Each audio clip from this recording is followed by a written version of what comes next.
All right. And is he recording it? Is that the desktop that is being used? Then I think you have to spotlight the speaker. Okay, no problem.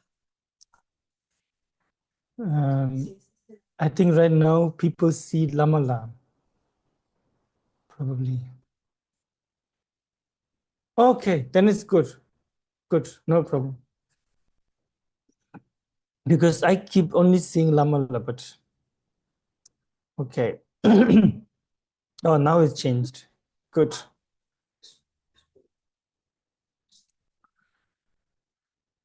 So,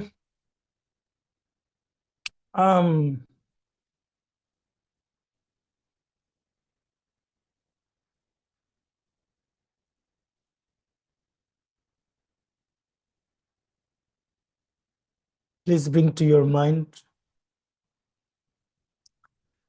Shakyamuni Gautama,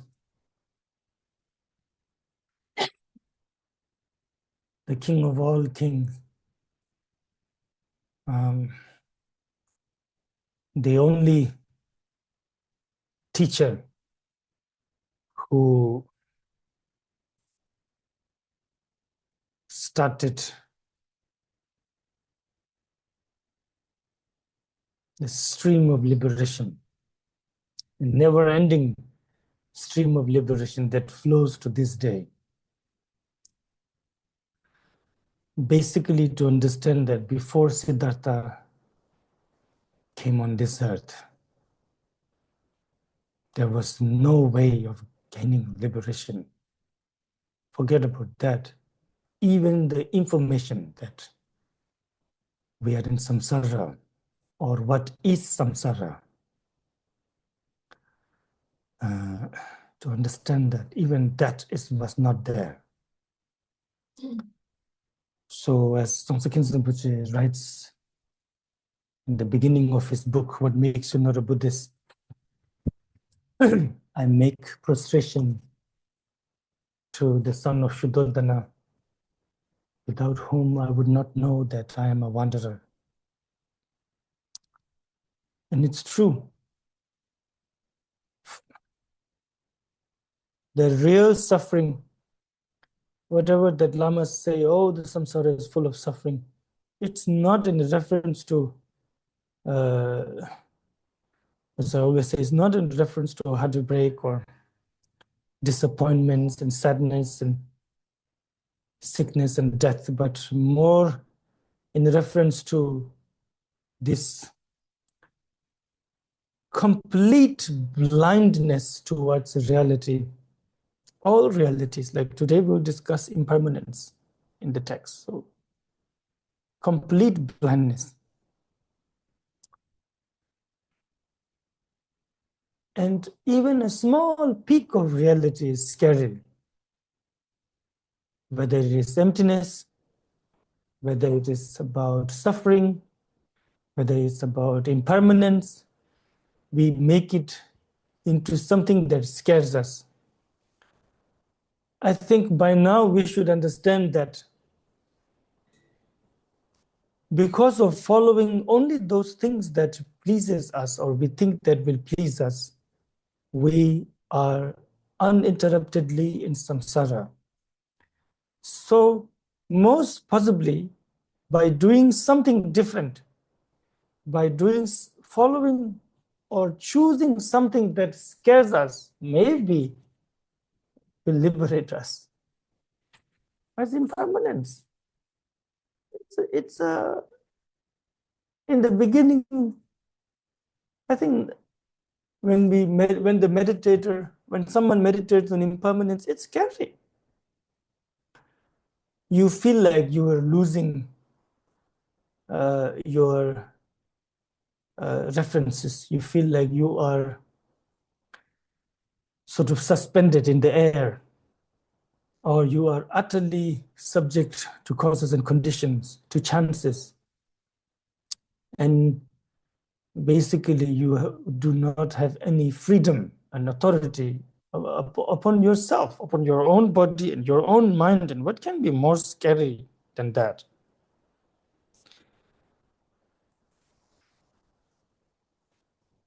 So someone who managed to communicate this to a bunch of people who had exact opposite belief of this.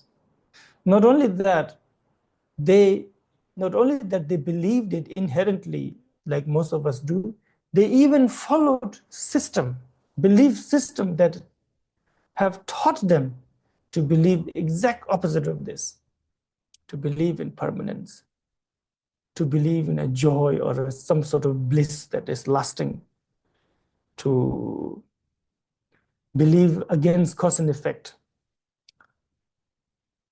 How do you believe against cause and effect? Is if you believe that you're created by somebody and all you need to do is please that person or that deity, that's believing against cause and effect.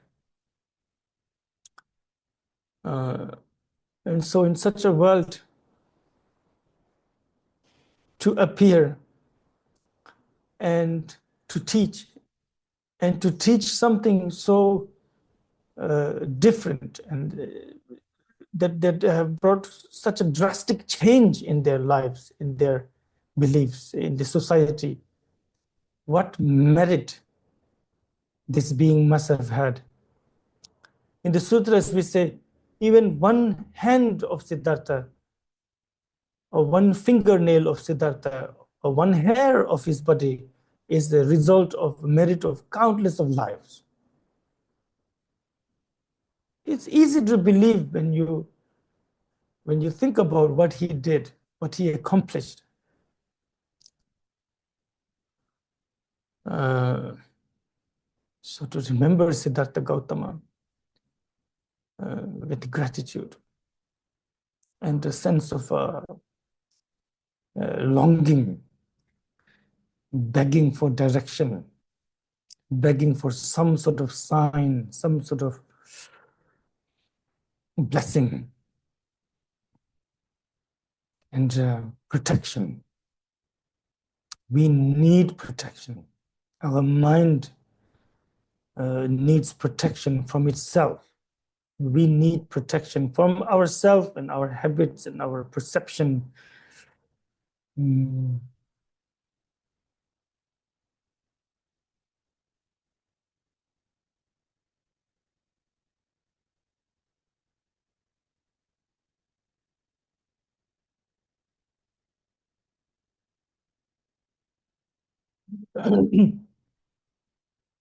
Then we will move on into this text.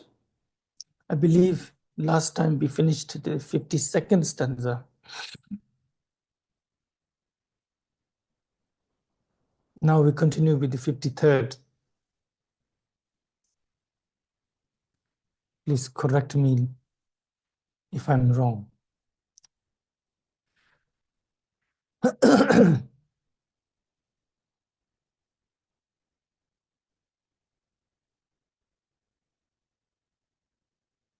Tarpa rangla rale dilani shinji togirchi machibi tedan sutum something demba number jilla bepar zeus.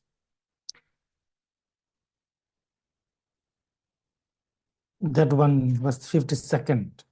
Since liberation depends on oneself and not on any help from others, cultivate the fourfold truth through possessing study, morality, and concentration. Sam Kamsum.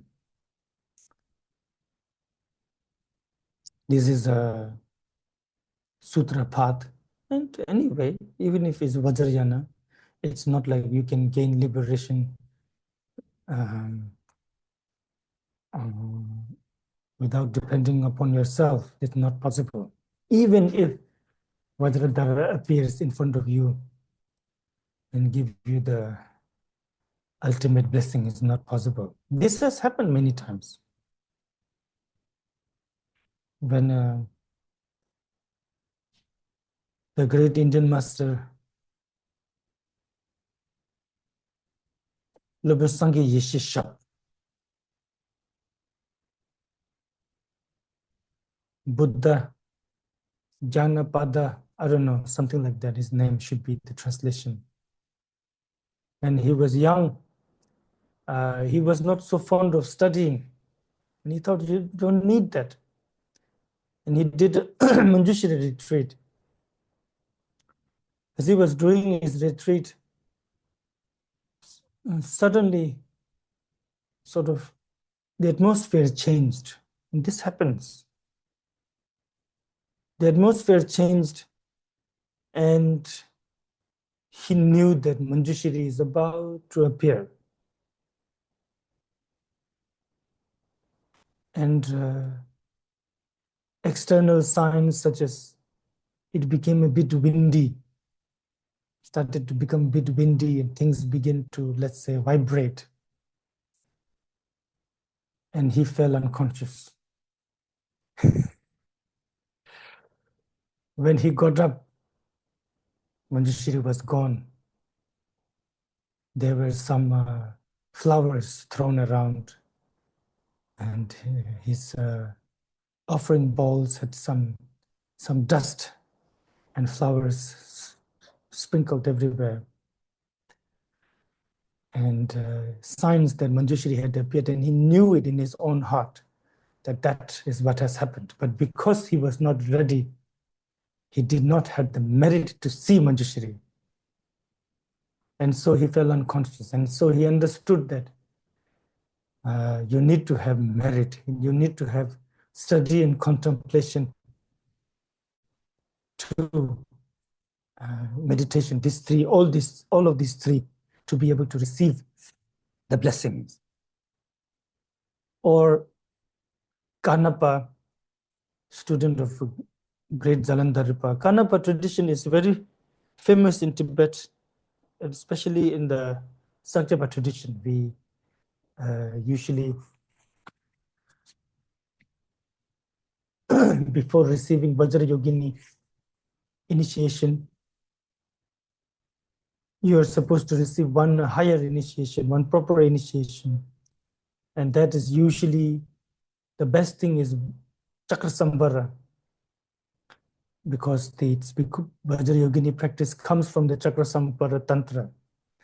And for the Chakrasambhara initiation, Sakyapa masters usually like to use the tradition that comes from Kanapa or Krishnapa, Krishnapa. In Bardo, he became awakened, it is said. But when he was alive, of course, he was a great meditator, great Indian master. But he disobeyed his guru 3 times in his life. And so one time, even when the Vajradhara himself appeared in front of him, all he saw was like a beggar, and he ignored the beggar.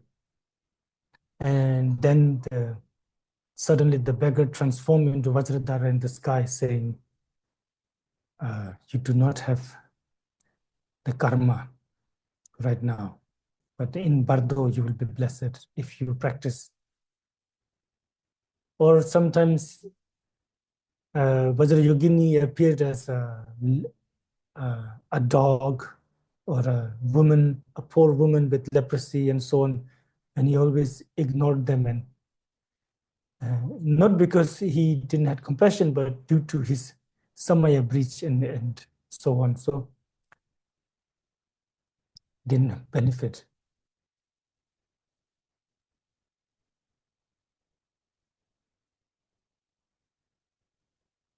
This kind of things happens a lot. So even in Vajrayana, it is not the case that someone else can liberate you. It's not possible. You yourself have to liberate yourself in all cases, wherever it may be, Vajrayana or Sutra.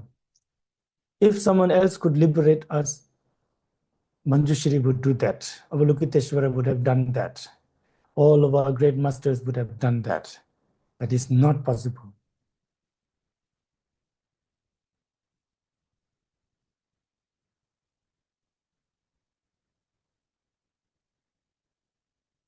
So, Tharpa Rangla Rale,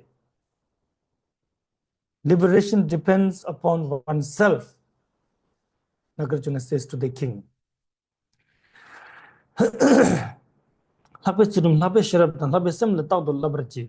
laba jazanga chul lakchik ni sumbur dinang yangdak dur jurus. Always, 53rd, always be disciplined in the highest morality, highest wisdom, and highest trance. More than 150 disciplines are verily included within these three. I don't know about highest. Language shouldn't mean, well, it's like transcendental. Maybe that's better, like transcendent more discipline. I like discipline better than morality. Morality sounds like it depends on like a consensus of what is good and what is bad, what is proper and what is not proper. Whereas discipline or Shila has nothing to do with morality, to be honest. Shila has to do with what is it? Maybe not to say nothing to do with, but not entirely. Shila has to do with wisdom. Whatever you need to do to gain wisdom is discipline. And in that context, it could even be, I'm not saying it is, but especially since we are all Vajrayana practitioners, at times it could even be drinking alcohol to gain wisdom. Even recent master like Dodrupchen Rinpoche, and he was, I think, 9 or 10 years old. Don't bring your now and say, oh God, he's a minor, and none of those. This will not work then. Nagarjuna and all of these masters will be in jail if you talk like this. That's something else. His guru at that time was in retreat in a cave. His guru, who is actually the past life of Sakya Tichin, Tirtan, he was in a cave retreat. And Dodrup Rinpoche, as a young boy, he was at that time he was thinking, I'm going to become a monk. He had this idea now, I'm going to become a monk, proper monk, because he has not received the vows yet. And one day, after 1 month retreat, he went to see his guru who was in a cave. And the guru was not speaking, he's in retreat, but guru had I think, skull cup full of chang, Tibetan alcohol. And the guru blessed it and gave it to him, drink. And first he thought, oh, I know I want to be a monk. I want to set a good example for my students because he's the Tulku of previous Dodrupchen, so he has big followers, big followings. But then he thought must be the blessing of the guru, so he drank it. And that, as soon as he drank it, the realization of wisdom just arose. And then he got out of every sound he heard, every feeling, like when he got out of the cave, the cold wind hitting his cheek, it was all pure wisdom. Is it moral? I don't know. Is it moral? 10-year-old boy drinking alcohol who should end up in jail. But that's what I'm trying to say. But discipline has to do with wisdom. When you have discipline, then you have meditation. So any discipline that is not helping you get meditation is not disciplined here. It's something else, not the kind of discipline that we're talking about, this training of discipline. The training of discipline is, it should give rise to meditation. And training of meditation is, it should give rise to wisdom. So any meditation that does not give rise to wisdom, it's not our thing. Oh, it could be good. The person is undistracted for 50,000 years. It's useless. It's not for us. It's something else. So then here Nagarjuna says, if you do that, if you have this kind of discipline, this kind of wisdom, and this kind of meditation, he says trance, I'm sure maybe meditation, then uh, even though you are not a monk, because the king is not a monk, he has wives, children, many different things, does many things that monks cannot do, but all the vows of the monks and the nuns that they keep is included in you. It's in your practice. So this is Nagarjuna saying to the king. See, so now you have to think, how can the monks' vows and their discipline and their whatever is included in a king's practice, a layman's practice? It's because of wisdom. It's because wisdom is more important. The monks' vows, all those things, big, small, medium, there's different categories, all is intended so that they can be tamed. And how do you tame yourself? Is through destroying self-grasping, through destroying afflictions, and that is all works of wisdom. So it all falls upon wisdom.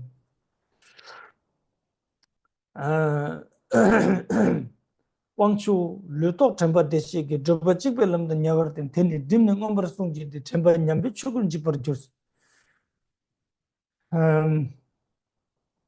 Because yeah, then before going to the next stanza, I say this because sometimes our idea of discipline maybe not.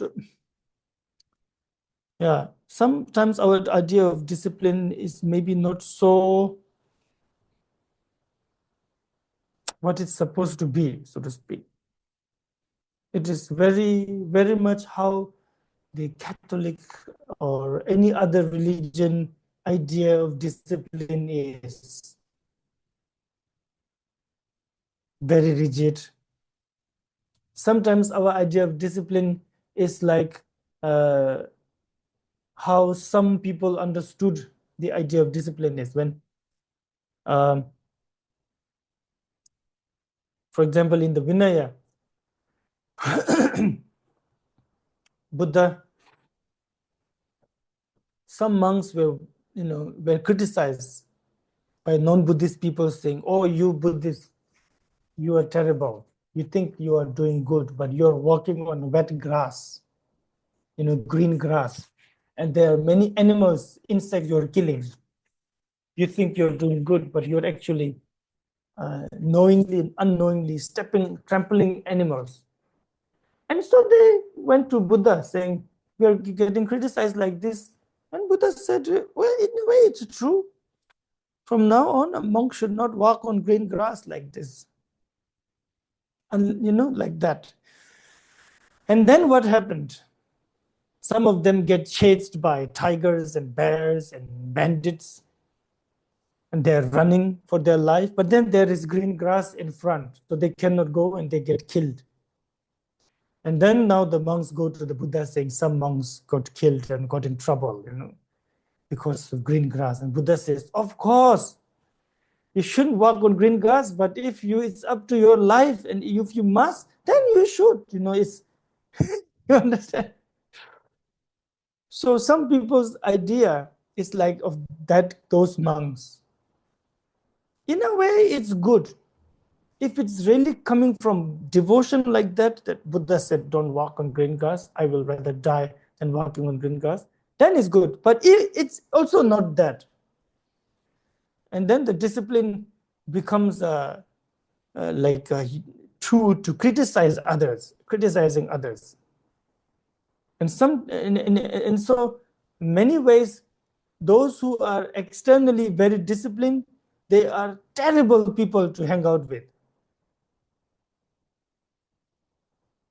You feel suffocated. You cannot do anything. You cannot eat this, you cannot drink that, you cannot say this, and they criticize everybody. So now you have to think, where is wisdom? Where is meditation? What is the point of this? You know what I mean? Yeah. So, oh Lord, mindfulness regarding the body was thought to be the only path by the Sukata. Since the loss of mindfulness will destroy all virtues guarded well through steadfastness. Now again, Nagarjuna is talking to the king, oh Lord, mindfulness is taught by the Buddha as the only path. Mindfulness, being aware, uh, vigilant, mindfulness, being aware.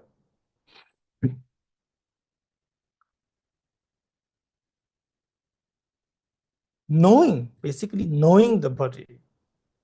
And here he just mentions the body, but of course, by extension, everything else, the four mindfulness of body, mindfulness of sensation, mindfulness of mind, and mindfulness of dharma, these four.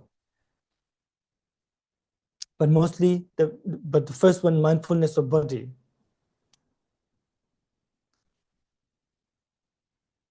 It can be as simple as you watching the body.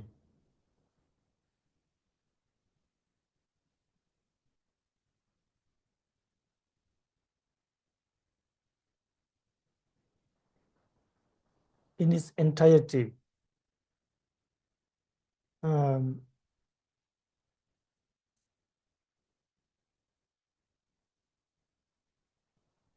You could focus on one point of the body,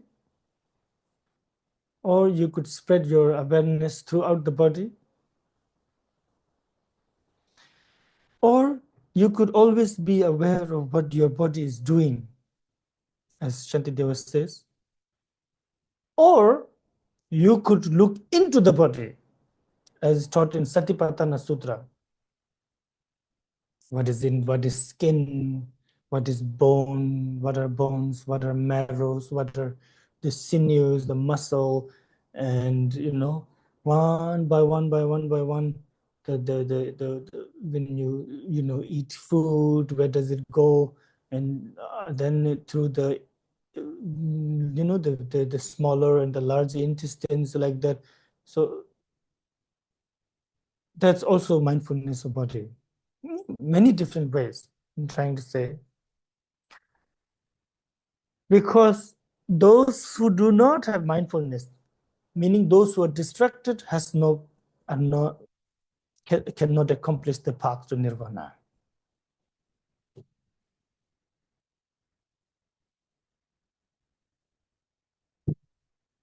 As here he says, the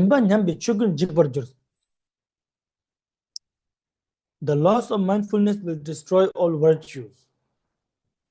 Yes, as Shantideva says, there have been many practitioners who had lots of devotion, lots of compassion, very diligent and all that. But what is it?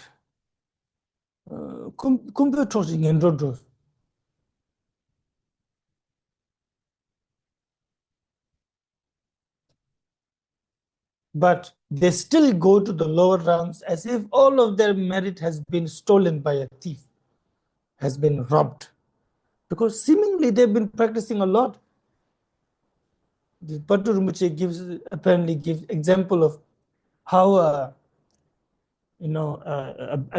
temong is a Tibetan bear, mountain bear, how they hunt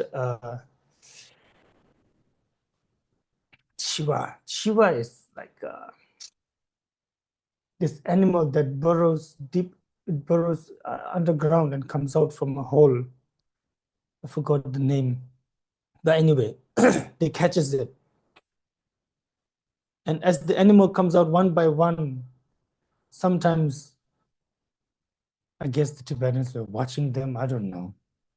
It's like they catch one and try to put under their body so they can catch the. As they're trying to catch the next one, they sort of get up and this one is gone, like that. And at the end, only one remain, or even that is lost as they try to put it here and then go look for the next one.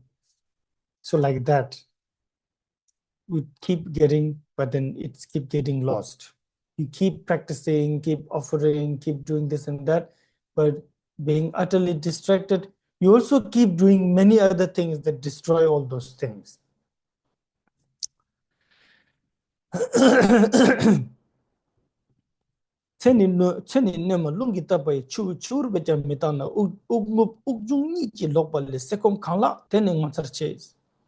This is one of the most famous stanza of this text and of Indian Buddhism, I guess, of the commentaries of Nalanda masters. Life is impermanent. It is beset with many misfortunes, like a bubble of water caught by the wind, that one inhales after exhaling and awakens from sleep. Sleep is wonderful. Okay. He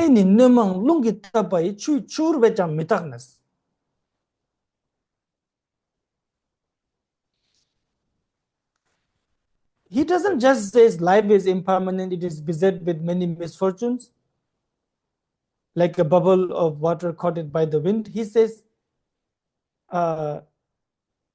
life is beset with many misfortunes, and it is even more impermanent than a bubble caught by the wind. So even more impermanent than that. Chui chur wejang mitarnas. So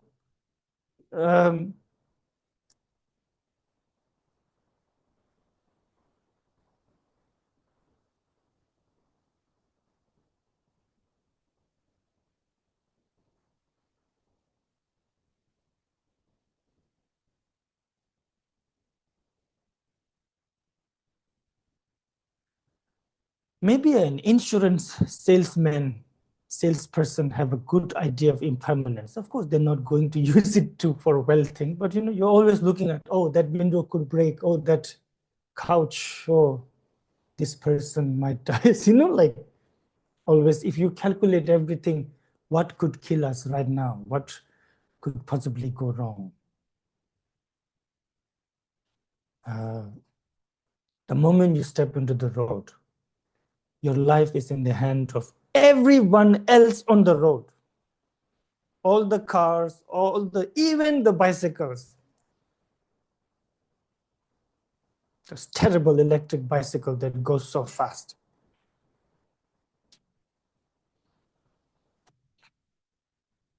So if you really think about it, says Nagarjuna, the idea is a bubble that is blown in the wind. It's not going to last because it's going to hit something, burst, or due to the wind is going to burst. But even more impermanent is this life, he says. So then he says, so then it is amazing that we are able to breathe in after breathing out.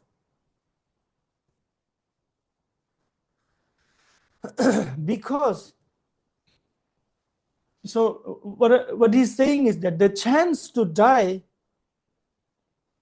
opportunity to die is there all the time.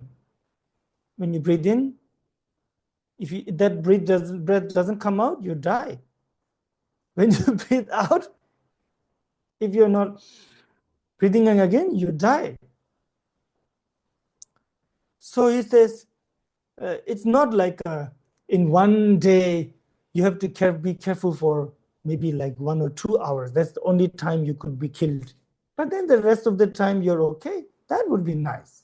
He says it's not. It's within every breath is a death, sort of a dormant death. So if that is the case, then to go to sleep in the night and to be able to wake up in the morning, it's nothing short of miracle. So every morning you wake up, meditator is so amazed, I'm not dead. Like a Kadamba masters, it is said that they would, every night they go to sleep, they sort of their cups are clean. What do? We put water next to our bed and a little bit of water in the cup because we think, what if I wake up in the night? What if I wake up in the morning? I need something to drink. They would empty their vessel and put it upside down like this. No leftovers from yesterday, because they're almost convinced they're going to die now. It's not if you can live like that, if you could really live like that, it seems it is so freeing. Like nirvana is already half finished. Most of the things that's troubled this world cannot touch you. Most of the things that trouble the world is conceptual.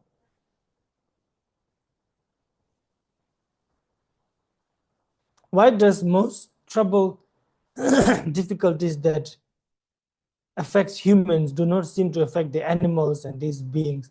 Because they don't have these concepts. And so when you live like this, you also begin to lose those concepts because they're not meaningless to you now. You're ready to die. Cup upside down, no water beside your bed. So this is what he's saying, that then you can wake up. It is like a miracle. I'm still alive. This stanza is so important. I would suggest you look into different translations of this, not just this. This is also good, but then there are many, so you get like a complete sort of, and then some stanzas you should memorize. This is one of them. To memorize it once in a while, to repeat to yourself when you find yourself too sad or too happy. To recite this and to, it's in a way, it's such a good thing. Death is such a good thing. You can die, we can die. All of our problem is solved. When you die, imagine you cannot die. And Jeff Bezos is always Jeff Bezos. And Trump is always alive. He's not going to let go of his presidency now. And we are always going to be broke. If you're broke, or imagine like that, oh gosh, forever and ever living. These people, they know they're going to die after 20, 30 years. Look at how they're collecting wealth. Now, if they know they're never going to die, what will they do? Probably they will kill the rest of us because they have to live forever. I think that's exactly what will happen. But thanks to the fact that we can die, it's really the best thing that ever happened is our death. We die. That's good. If you, by the way, this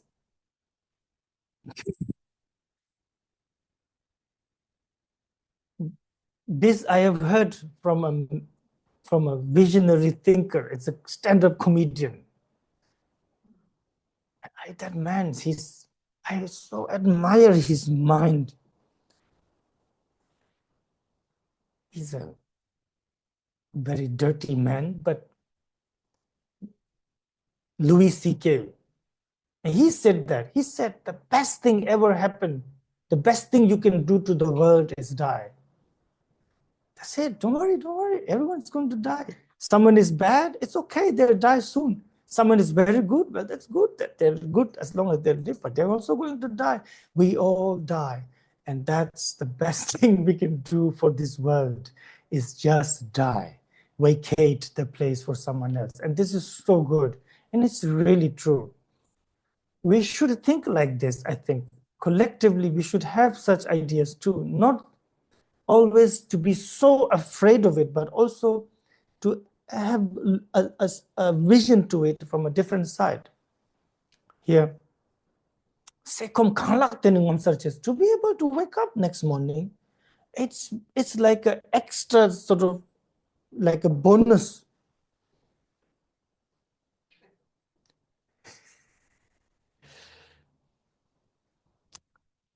Anyway, stanza important. Then Luther Talwa Tarkam Tar Chulshing Tamar Mizanimbo Machik, but number chick tang Yakbar Jurbate, so Chechu Chendu Camberzers. Know that the insubstantial body at the end become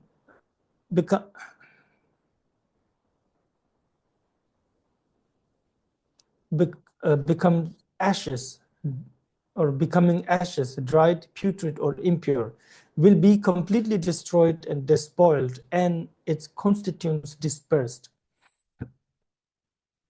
Now,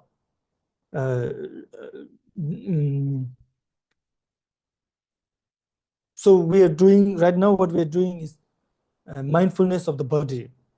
So the first one was to watching the breathing. Oh, I could have died. If that stops, I die. And it's so fragile. It's not like a strong muscle that is keeping me alive, that 1,000 gorillas will take to destroy. No, it's just the nose. That's it. Just the nose and the mouth. You're dead. Now the second one is looking at the, what do you call it? This is ngepa, ngepichu, like something that is going to happen no matter what. Important. You know, when you look at, okay, I give you an example. Few days ago, I went to look into a rich person's house because her mother passed away and she wants to get rid of all the furnitures and build everything new. So I went there as like a scavenger, because you can take their old furniture, and I took their some furniture and I felt like, wow, that old lady who passed away, she must have liked this table that now I like. I take away, like this.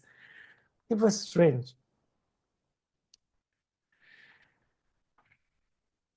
And there were some things we took because if we don't take, they're going to destroy it. How stupid is that? We wanted to protect. There was one big useless table, useless, but it's from 1755. It should be destroyed by now. It's about time, actually. But I wanted that. And then someone else wanted that. So I gave it to them. Okay, sure, you take it. Why? All because it's so sad. It's going to be destroyed. So you see, even to a lifeless wooden structure, this table too, you keep it safe, it will be served 300-400 years after a while. What's the meaning of that actually? There's no meaning whatsoever. Nothing is more useless than old buildings and old things. I'm sorry, I'm just teasing. I think I know some of you really like old buildings. I'm sorry. They take it as like a village farmer talking about architecture. That's sort of bad marketing. But what I'm trying to say is, even to such a thing, we were trying to protect it from its inevitable destruction. It's all so sad. This is sad. And that thing was so heavy. And we pick it up with 3-4 people to put it in the truck and then put it up, all because we didn't want it to be destroyed. And now, Nagarjuna says, look at your own body, this body that you take care of so well and so on. The only end it can meet are these. Either it will be burned, become ashes, or you will be one of those cases that will be in the newspaper that people find you dead in your apartment after some years. So you all dried up. putrid, impure, whatever. So it's an interesting thing to do. Like Shanti Devat says, go to the cemeteries and look at the bodies. They look at the remaining of the bodies. Like in India, there used to be different kinds of cemeteries, but now everybody is civilized, and so they burned it. And so it's burned and it's gone. It's ashes. Ashes are nice. Ashes are sort of nice. They're just ashes. But in those days, they used to, some places, they would not burn the body. Burning the body was not a thing necessarily. Some used to burn the body, some would just leave the body in the forest. There were places where bodies would be kept just like that for the animals to eat and so on. So then the monks would go and look at the bodies, fresh body, how it looks, and then a little bit older body, and a little bit, or they go sit near the body every day and watch the decay of it, like that.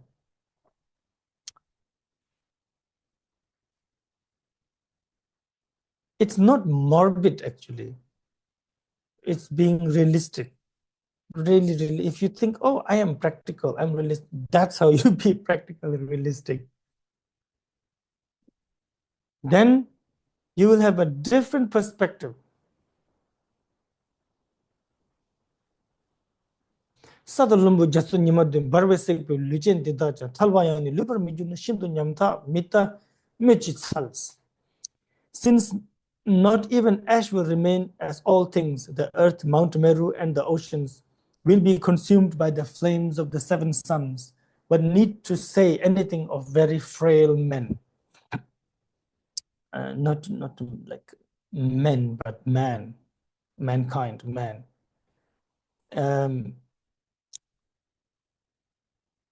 And so Nagarjuna is saying, not only our body is impermanent, everything is impermanent. So no matter what you do, it is to be destroyed. Any house, any table, anything that you build will be destroyed, will fall apart. Even this earth. So this is now using the Buddhist cosmology, where the Buddha says that eventually the earth will be destroyed by sun. Our world will be destroyed by sun. And then the Buddha's not explanation, but I'm not sure if Buddha himself said it though, but it is Buddhist cosmology,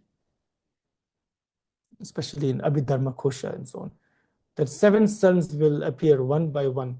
So we have one sun, and then the second sun will appear, and things will dry out very fast. The ocean will dry out to an extent that it is only till our knees or something like that. What depth of water? By that time, all humans are dead. Like anyway, most animals, beings are dead. And then by the time third sun appears in the sky, almost there is no life now on this earth. And then fifth, sixth, seventh, by the seventh sun, everything begins to burn. And then, sorry, by the fifth, sixth sun, I think everything is burning, melting, and scattering. By the seventh sun, it's just gone. It's just not even ashes. There is not a trace of this world remaining. Like that. It's not an apocalyptic thing though, because it's not the end. You're still somewhere born some in different world, but this world, this place will be destroyed like that, he says. I guess scientifically too, right? The sun, as will Earth and suns get bigger, and then Earth will get destroyed after billions and billions of years. So I guess kind of similarity there. But what he's trying to say is even the mighty Earth will not remain. So why would you expect this body made of flesh and bones to remain?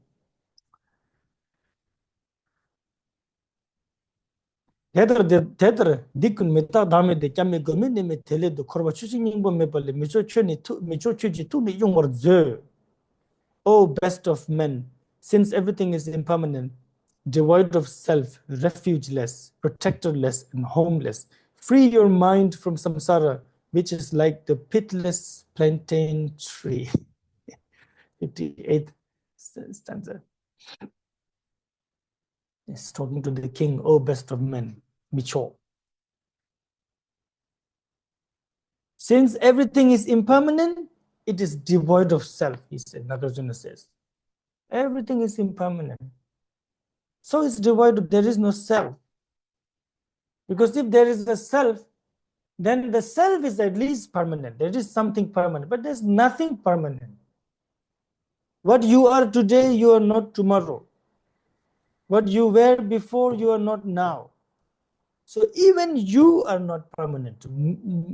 Self, what I am, who I am, me, even that is not permanent.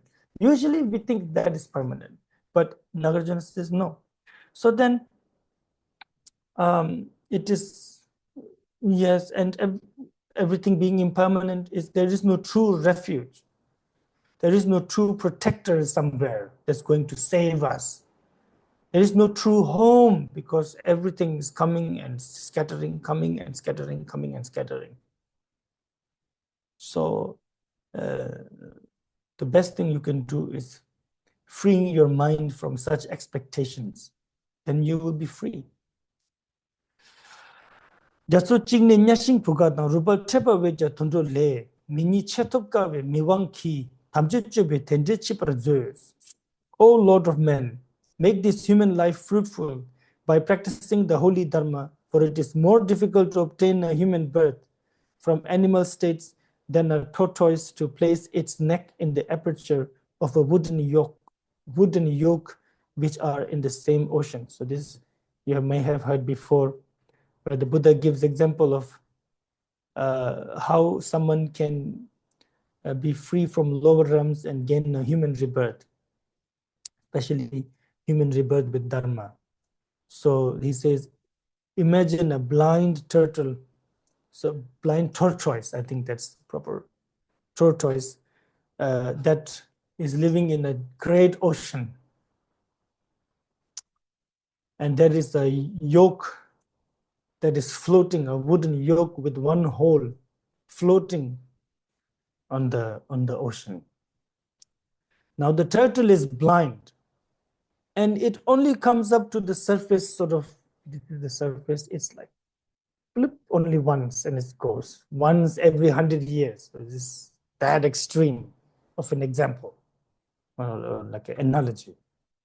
So, and so the Buddha asks, what are the chances of the turtle's head fitting right into the yoke's one hole? And so the answer is impossible. So Buddha says even more impossible is getting human rebirth. It's difficult to believe. But go try to talk to a parrot or a snail. Tell them about what good things and bad things. Be kind, and you get no response. That's how you know it's extremely difficult. So now, because the turtle, the tortoise doesn't have eyes to see, it's blind. That's why the example is given blind, because blindness, because if you talk to a rat or a mouse, how to be kind, how to be generous, they're blind to those things. You can train them, yes, but that's training, like a what do you call it, animal doing tricks because they get a treat every time you do tricks. That's a training. That's just that.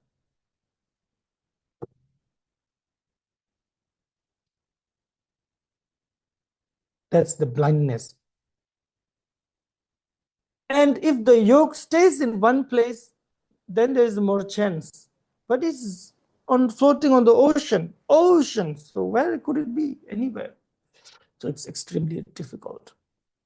Or if the tortoise keep poking everywhere, that all the time, then maybe some chance. But once in 100 years, it says. The reason why is the moment you fall into lower realms, your chances falls from right now is 50-50. You're a human being. You can do tremendous things with just one signature. I give my kidney after death. Done. So he saved somebody's life. It's so easy right now. So easy. So it's 50-50 chance right now. That chance will fall to minus zero. If this, I don't know if it's possible, but like even minus than zero, supposedly.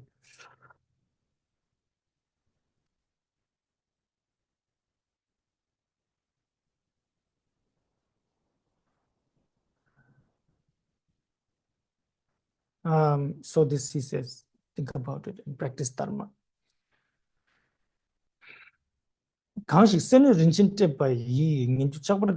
Okay, let's have a short break of like 4 minutes.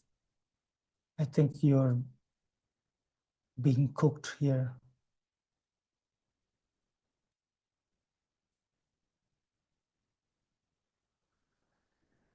Except Esther. I think Esther likes this. I don't know about the rest of you, but please let's have a break 4 minutes.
Okay.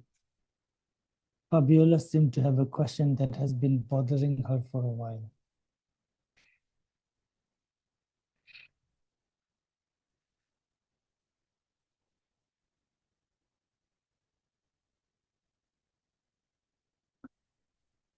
I have a question. It's about prayer. Our prayers, our subjects. If everything is cause and effect, everything happens to us, and everything depends on our own karma and commitment. How can a prayer of mine or others being answered? What goods are my prayers, my aspiration, if ultimately I make it in the face of karma, my own karma?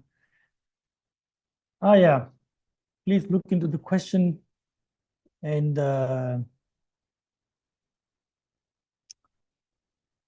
so the question is, if everything happens due to karma, then how can prayer work?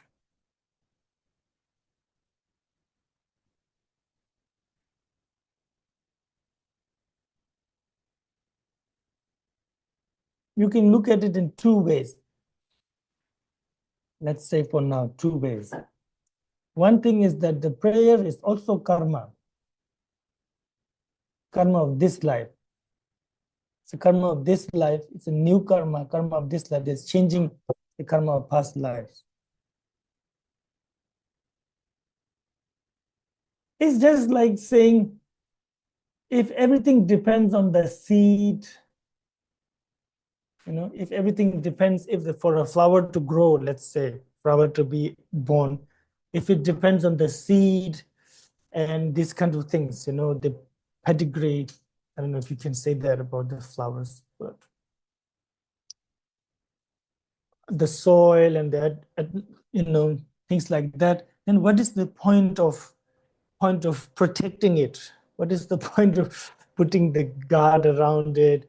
What is the point of removing the old leaves and old branches and so on? Of course, it depends. A lot depends on the seed. A lot depends on its how it was sort of how it developed through the generations of flowers and plants. But then also a lot also depends on this flower itself too. And during the lifespan of this flower, this plant, what happens around it? And those two things come together and give a result. So the karma of a past life gives result in this life, let's say. And that's true. But that's not all there is, because there is karma of this life that can also change the course of karma of past lives. So that is there too, because what you do in this life is also karma, and it can also ripen in this life or in next life. So prayers are like that. Not everything happens due to because this is actually a kind of criticism some non-Buddhists makes towards Buddhists and those who believe in karma, saying if everything is karma, it's like decided. And some Buddhists think like that, and it's terrible. They think like everything is karma. It's almost like a predestined now, predestined thing. Never the case. Everything is coming out of karma, yes, but not all out of past karma, because people, when they think about karma, they think about karma of past life only. What about karma of this life? No? What about putting a boundary around the plant? That's also of, depending. What about, I don't know, taking care of that plant so that the flowers bloom better? What about taking the pot to, if it's getting too much sun, to a bit of a shadow? It's too much, too little sun, taking it to the sun. And that all also works together. Yes, it is the seed. Yes, it is. But, also a lot of this, during the lifespan of this plant also impacts. So similar, exactly the same actually with the karma. Nothing. Karma is cause and effect at the end of the day. So, yes, uh, past lives karma is very strong. Let's say you have strong past life karma, so you try to make strong this life karma. So that's why we pray, we make aspirations, we do all these things. So so the understanding of karma, we have to think it's not just that of past life, but of this life too. So, all right. You have a question again? Thank you. That was a good question. Gracias, Rinpoche.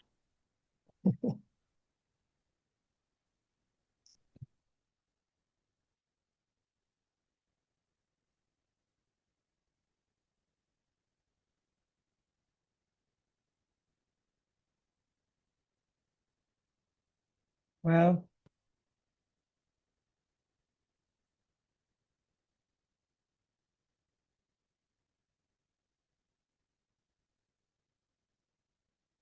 kanji semi regenerative ngenju chakpar jibba tewe ni kanji miru chene dikba de jibba te ni cherab limba las.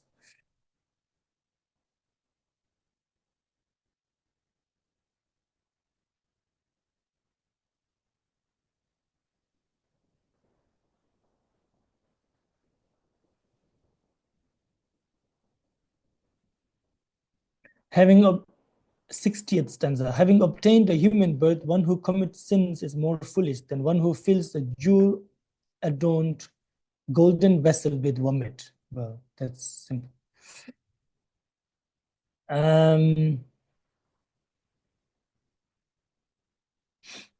tumbar churbe yul dunne bada chebu tambala ne temba dan dani lengme ngon yang sonam gi kolo dhani lengmen ngon yang sonam gi korlo chenpo shini cholangas. So the four important things that one practitioner should have are these four. 61st stanza. You possess the four great conditions: dwelling in a suitable place, relying upon the holy ones. Okay. Having religiously applied yourself in former lives and collected merit in this life. Yeah. So basically, four conditions to practice Dharma is, first is to be in a place where you can practice Dharma. Then following teachers that can teach you and guide you. So relying upon noble beings. And then having merit from past lives, having made aspirations and merit from past lives. This is also important. Now here, this of these four, the karma of past life is the third one. That's also important. And then having collected merit in this life, like meaning doing something, actually willing to do, willing to practice and practicing, so collecting merit of this life.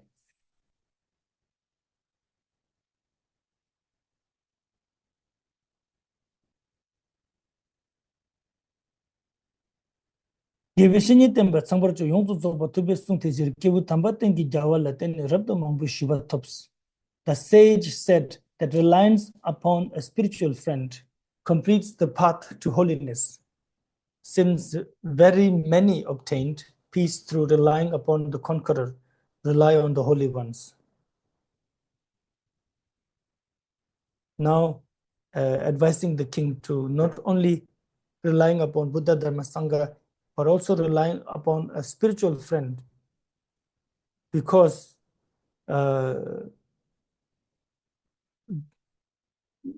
it is the advice of the Buddha himself, and because by relying upon Buddha when he was alive, many beings gained awakening because Buddha was their spiritual friend. So now the Buddha is no longer there for us to see and receive teachings. Then we look for a sort of other spiritual friends who can do the same, or at least deliver the teachings and instructions of the Buddha to us.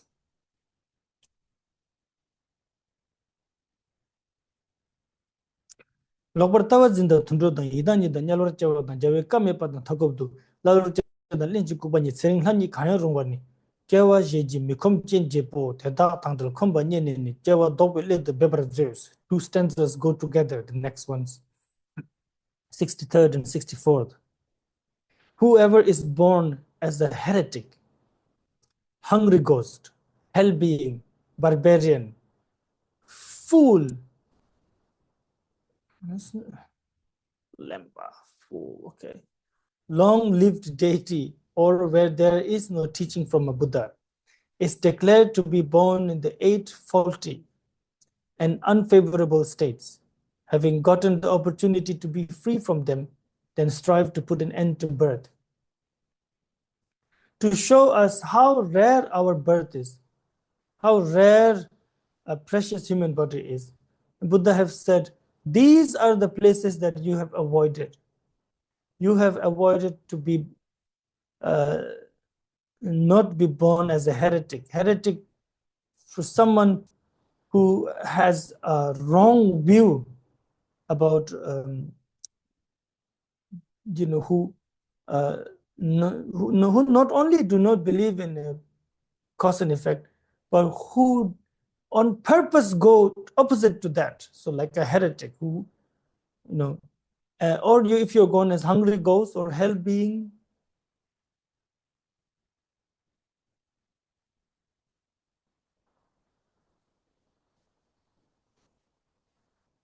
or if you're born as a barbarians who doesn't believe in anything or doesn't want to believe in anything, or if you believe as a fool. By the way, barbarian This barbarian is every time we talk about barbarian, you have an image of a like someone who is wearing like a goat skin and like not necessarily. These barbarians could be very well dressed these days, wearing the nicest clothes, eating the choicest food, but the barbarians, completely barbarian. Some of them you might be idolizing actually, but barbarians, they just want for me, everything is for me. Probably someone like Mr. Musk, sounds like it, very barbaric. This has to do with the mind, my mental state. Then uh, who was it recently? I was talking with some Germans, and there was a talk about Elon Musk. And it was interesting. So the conversation was that one of our German friends said, "This guy is a Nazi." So for a German to say this is a Nazi, it's a big thing because they still feel the pain and the weight of their history of what Nazi did to Germany. But then somebody said, he's even worse than Nazi because Nazis at least care about other Nazis maybe. That guy doesn't care about anybody else but himself. So in a way, maybe it's true. You understand? It's like the barbarian. That's what a barbarian is. No, yeah. So then fool. This is a fool.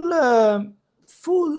It means you're just so dumb. You not you cannot comprehend anything. Or born as a deed, a celestial god who has no conceptual ability. They're born and they with no thoughts. And since they have no thoughts, they probably has no movement and they live for a long time. One aeon, like the duration of 1,000 Buddhas to appear, you're born, and by the time you die, all the 1,000 Buddha gone, like that long. So that's a terrible state. And then, so we are free from these. Or born in a place where there is, in a world where there is no Buddha, no Dharma. So we are free, we managed to be free from all these states. And so now the Nagarjuna says, please use your life to free yourself from samsara. Now we should cover some stanzas, so I will read faster. 대바 더베폰다 치와다 나단 가소 동알 토마이 중네 코르발로니 쫀제지 디 녜피 시장 셈버즈 파니 푸니 만니 충만니 저워 더줄파 다시니 타 도바니도 치베 텔레도 코르바 타나 녜파 가마치. Next two stanzas. 65th, grieve over samsara, which is the source of manifold suffering, such as destitution of what is desired, death, disease, old age, etc., and also listen to some of its faults. Grieve over samsara. Yeah, you should grieve, he says. You should feel sad. You should understand the suffering of samsara. Everything that you like will be destroyed. As death and disease. Now Nagarjuna is using impermanence as a tool to scare the king a little bit, to push him on the path. Old age, and there are more faults.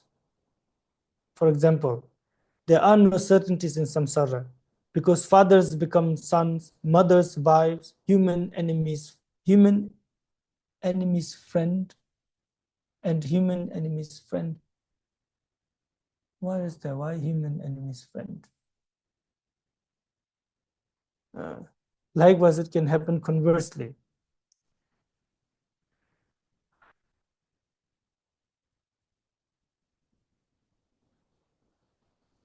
So basically, Yeah, but it's difficult to understand here. Same. There is no certainty in samsara.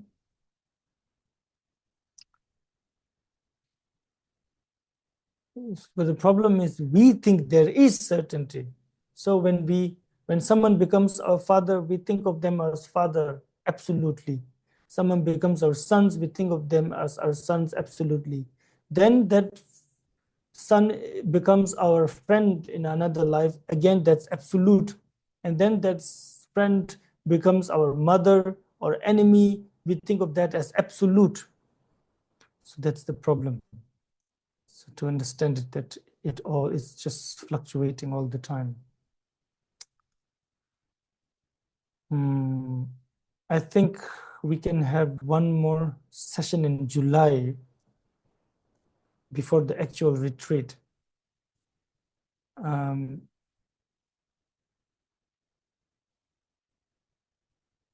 many more stanzas remaining? Okay.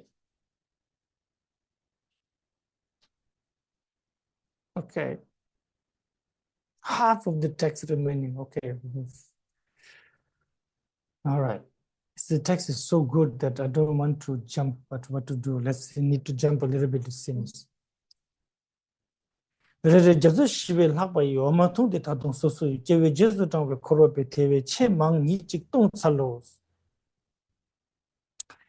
has drunk more mother's milk than the four oceans.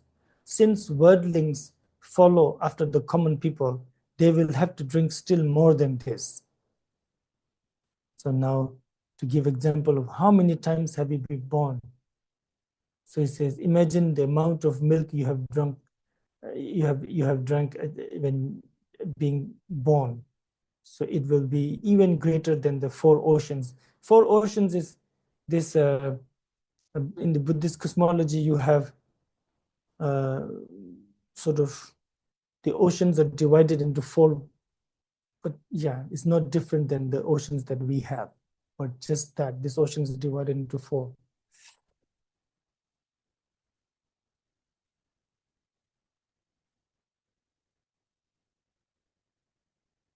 Everyone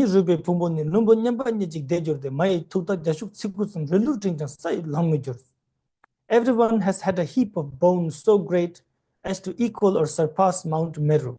Also, the earth will not suffice for counting pills as big as the seeds of a juniper tree to equal the mothers one has had. So this now is to create a sense of, first a sense of fluidness, sense of fluid, sort of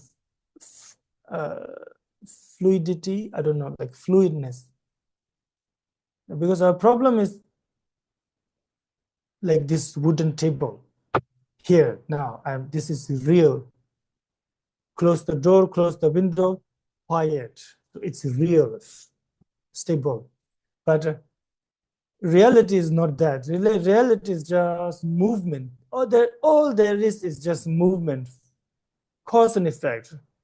Cause goes, effect comes. That goes and another effect comes. That goes, another. So that. So to what it does is creates a tiredness. Might create a tiredness in us. So here it says, if we count, if we put together all the bones that of our past lives, it will be even bigger than Mount Meru. And if you go through that bone, you might find elephant, crocodile, couple of dinosaurs, I guess. You know, all this, and it will be even greater than Mount Meru. Mount Meru is finite. This is infinite. So, but as an example, he says Mount Meru. Imagine a pile of bones so big that it makes a part of the world go into the night time. And in part of the world is sunrise because of like that giant of a pile. So he's talking about that kind of pile. Then, and if, how many times have we had mother Because in most of these lives, either we're born from eggs or womb or whatever. So he says, if you count it with the juniper, sort of seed of juniper tree, it will fill this whole earth, but the count of mothers will not finish, he says. Yeah, all right. This could make you a bit hippie-ish though, very like everybody is my mother, which is also good. These people are usually harmless.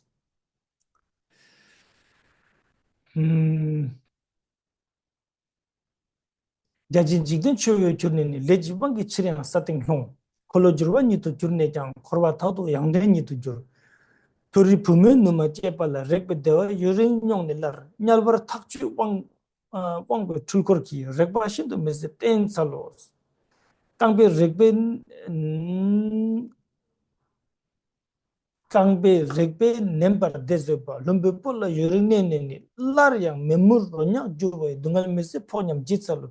Tori pume rongshin gawa nambar zetsal sumbar tsene lar damar relatis dhatsal namchi kangla nawan nacho tobar juras. Talji papa lai pumuni dongze serji pema lenshuni lar nyewe chuwa rame par chago zola chuzin juksal layul dode shindu chempo tang sangni chakdol dewa tomne lar narme mei pushing jurbai dungal jumi cheba tensalo. Nima dawa nitsob ranglu ji weji jidin tada nangji di lare muna makdo chinchuru ne rangi lakba changwaan tongmi jurus. Tedar nongbar jursa sonamni namin marme nangwa rabshi shik. Chikbu nima dawe miziwe muna taye nangdo juksalus. Okay. These are easy. A lot to do with the Buddhist cosmology, but and mythology, I guess, but yeah. 69. Having become Indra, deserving the reverence of the world, one will again fall to the earth on account of the force of previous deeds. Even having become a universal monarch, an universal monarch or a universal monarch, one will become a servant of a servant in samsara. 70th. Having long tasted the happiness of caressing the waist and breasts of heavenly maidens. So he's talking to a man. Please remember that. It's not wise a monk writing this. No. This is what men fantasize. A place full of beautiful ladies and no other men.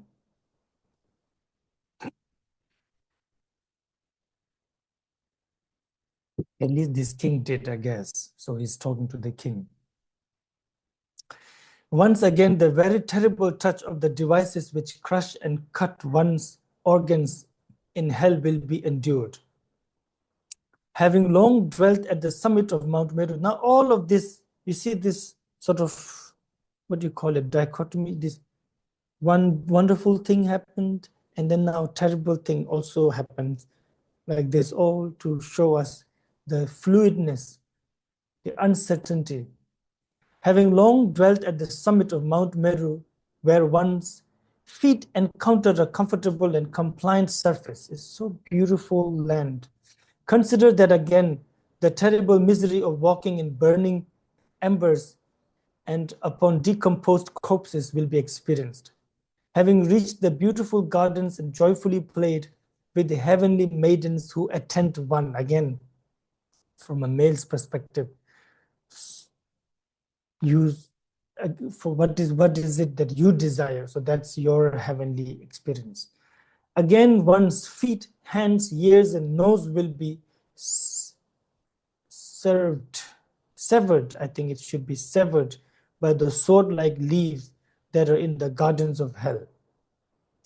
Then 73, having entered the celestial maiden's Mandakini river, which is endowed with beauty and golden lotuses. Once again, the salty, difficult to bear and hot Vaitarani river will be endured, will have to be entered. So one is the heavenly lake or river, beautiful, and one is a river in hell, hell realms, is one of the surrounding hells.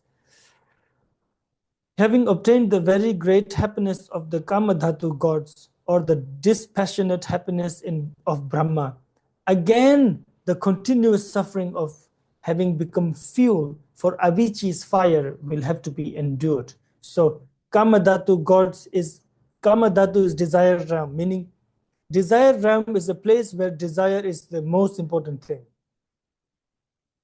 Of desire is the most important, is our world. And so also heavenly realm, there are 6 heavenly realms within desire realms. So desire is more. Then there is on top is the form realm where desire is not the most important thing. Matter of fact, they are dispassionate even, but they have joy and happiness, and they have form. So like the realm of Brahma. After having all that, one again, karma finishes, one falls into the lowest and the lowest of hell realm, which is Avicii's hell realm, where the hell being and the fire become inseparable. Having attained the state of the sun or moon and illuminated the whole world by the light of one's own body, once again having entered into the dense black darkness, one's own outstretched hand will not be seen. So this again Buddhist cosmology where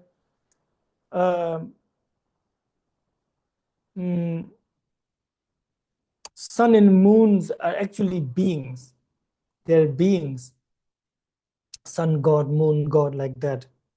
And of course, being doesn't have to look like you and me all the time. So it can also look like that.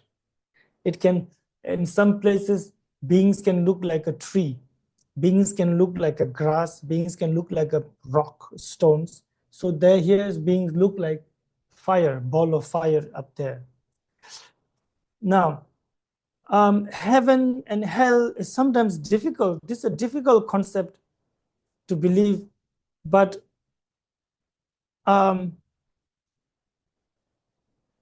it doesn't necessarily have to be exactly as it is mentioned in these texts, by the way. The experience could be very different from what is said here. The experience could be, yes, but it is something else. But you could understand it like this, if you want, that heaven is basically the best condition and hell is the worst condition. So if you have 1,000 people, one of those is having the best life existence, and one of those is having the worst existence among those 1,000. Now, if you have 1,000,000 beings, one of those, again, same thing. Some of those are having a very good life. Some of those are having a terrible life. And there are those who are sometimes good, sometimes bad. Now, imagine countless beings, not even billion or trillion, 100 trillion, but countless beings. So again, same thing. Some of those are having a really good life, unimaginable life.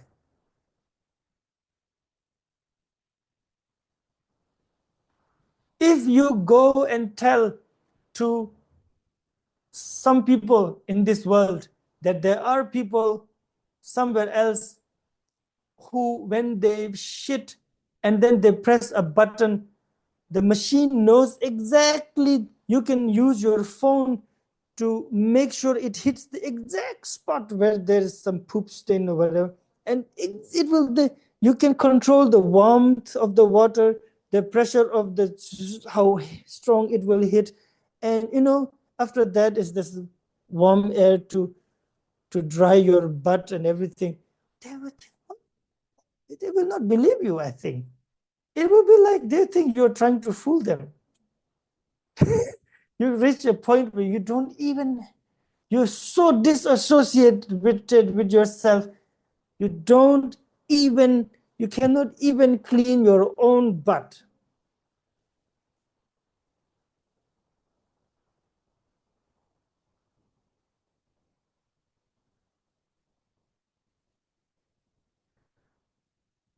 Arya Deva gave an example that humans are so terrible that we own our own poop. Like, because there was this example where in an old sort of ancient time, there was the inn, like a hotel. So many people were sleeping there. And in the nighttime, they started pooping everywhere. So in the morning, everybody left except there was one young boy sleeping. And so the owner came and sort of beat him up and said, "You guys, you pooped everywhere." And the boy said, "Well, it's not just me, it's all of us." And the guy said, "You must clean it." And the boy said, "I will clean my own poop, not somebody else's." Because cleaning his own poop, he didn't mind. It's my poop. But someone else's.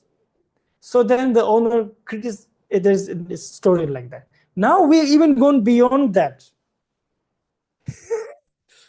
You know what I mean? So it exists in this human realm too, that some people are suffering to an extent. All this thing mentioned in hell realm is happening right now on this earth. Burned, cut, whatever, done terrible things again and again and again is happening right on this earth. And all these things mentioned in heavenly realm, so sort of beautiful, like, that's also happening. What is he saying? Like embracing and playing with young celestial maidens or whatever. Sure, you go to all these yachts in Barcelona port. You might meet a 75, 85-year-old geezer with 25-year-old friends. That's what it is. That's exactly what it is. And in the next instant, this life's eyes close and next life open somewhere else. So if you have difficulty about hell, what is this? This is like too religious or weird. Understand that it's talking about conditions. The past, there's always conditions. You give the same, even if you give the same thing to 1,000, 100,000 people, after some days, after some months, again fall into their own conditions. Some will be doing very good, some will be doing terrible, like that. So this is basically due to their karma and ability. And that's what that's how the sixth realm appears. Because we're not same. Since we're not same, we do different things and we end up becoming different things. So that's that. Anyway, let's end here today. I had you for a very long time, and thank you. Please make dedication.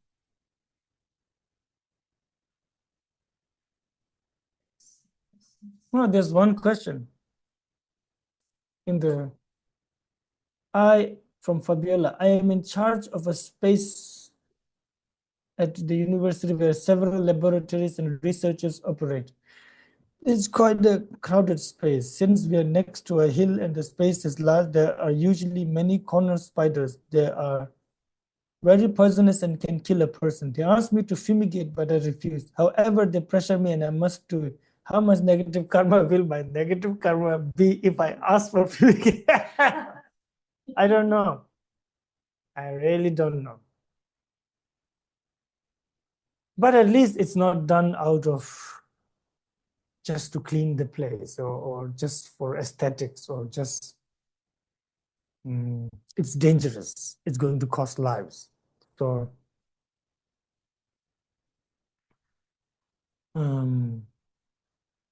if there is no other way to get rid of them, I cannot say. It's like, it's the same thing we do when we have diseases, we take medicine. We don't know what is being killed, like tapeworm and all that. We must take medicine to get rid of them.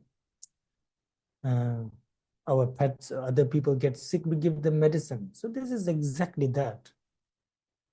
It's not disease, but what I mean, it's not imminent like a disease. Disease is right now, happening right now. So you must do it right now. But I know Chile, you guys have some strange spiders, I think, no? Brazil, Australia. So I don't know.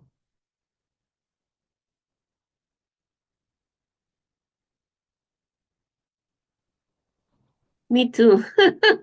Me too. Yeah, but maybe you may need to do it then. But then to do it with sadness and praying for their next life. But because what is the alternative? Some people dying there and then doing it, but then do it first. What can we do? It's really like that.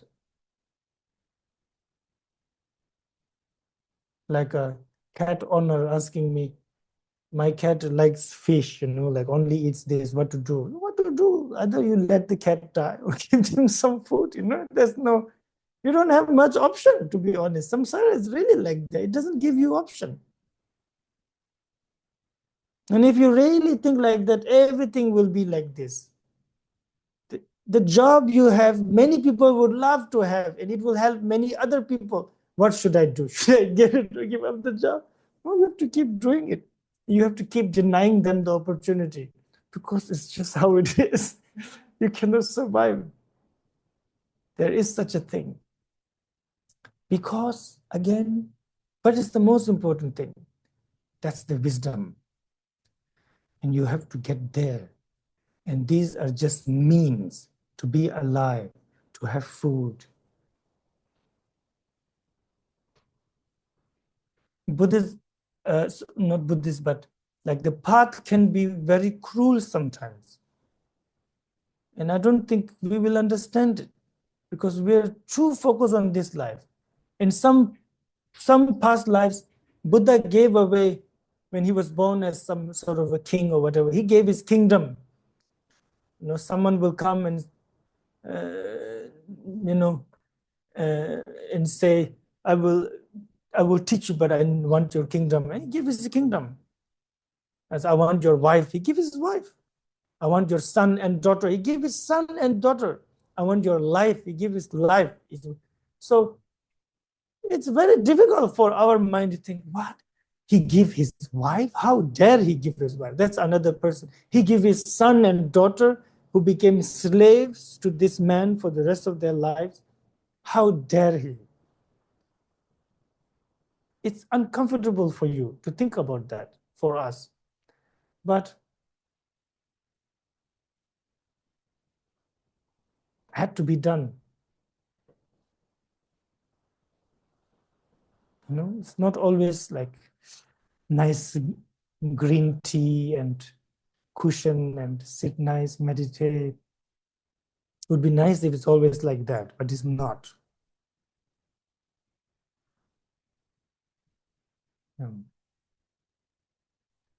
Thank you, Rinpoche. If samsara is just a state of mind, why do we talk about samsara as something bad? As if our entire world is unfavorable. Shouldn't we change our perception? Oh, exactly that. Yes, change the perception. That's all there is. Nagarjuna says, Dorna Tharpa Norzam Zebais. In short, liberation is removal of delusion, removal of mistake. That's all that is liberation. Do that, you're free. But now, what is perception? What is meant by perception? How to change it? There you get to the sort of actual point. And to be honest, I think it's very doable if people really, if you read about it, think about it, talk about it, meditate, you'll get there. I think in this very lifetime before we die, we can have some experience of it if we do it. Okay. Sonam de tamjis bani tumni betanam family jegana jimpang to besi. Do you guys want to say something or?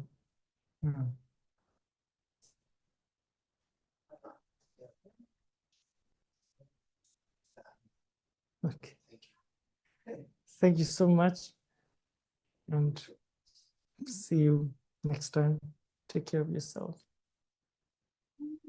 Thank you, Rinpoche. See you. Thank you, Thank you, Rinpoche. Rinpoche. Gracias, Thank you, Luciana. Rinpoche. Gracias.